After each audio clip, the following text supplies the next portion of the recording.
Weather update tayo mga kapatid. Sa ngayon, wala naman tayong binabantayan low pressure area sa loob at labas ng ating Philippine Area of Responsibility.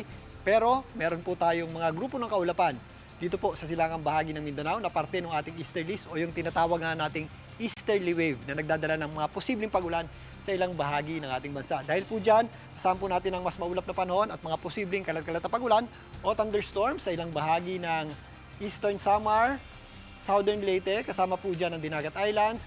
Ito pong areas ng Surigao del Norte, kasama na po dyan ng Siargao, Surigao del Sur at ilang bahagi ng Davao Oriental. Ito po ay kumikilos na system. Posible rin po tayo makaranas ng mga pagulan dito po sa mga ilang areas ng Northern Mindanao, Zamboanga Peninsula, kasama na po dyan ang Palawan sa darating na Biyernes naman. Pero sa pangkalahatan, ang natitirang bahagi po ng ating bansa ay patuloy na makararanas ng mainit at malinsangang panahon, dulot pa rin ng ating tinatawag ng easterlies. Katunayan, ngayong araw na ito, pinakamataas po yung ating heat index dyan po sa may Bicol region na pumalo sa hanggang 45 degrees Celsius.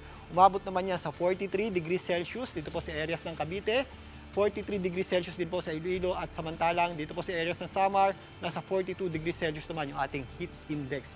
Bukas, yung ating naasahang mga heat index ay posible pong umabot naman sa hanggang 43 degrees Celsius sa mga areas po ng Palawan at Cavite at 42 degrees Celsius naman sa areas po ng Pasay City, Pangasinan, kasama na po dyan ng Iloilo. Again, ito pong mga heat index na ganito ay yan po yung nasa danger level na o mapanganib na level ng heat index.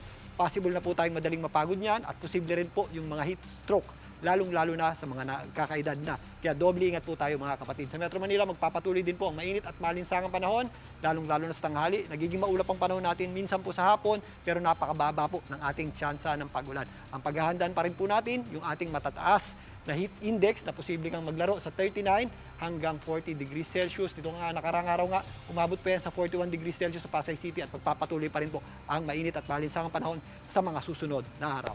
At yan muna ang latest sa ating lagay ng panahon. Muli ako po ang inyong weather frontliner. Alvin po na lagi may panahon para sa iyo.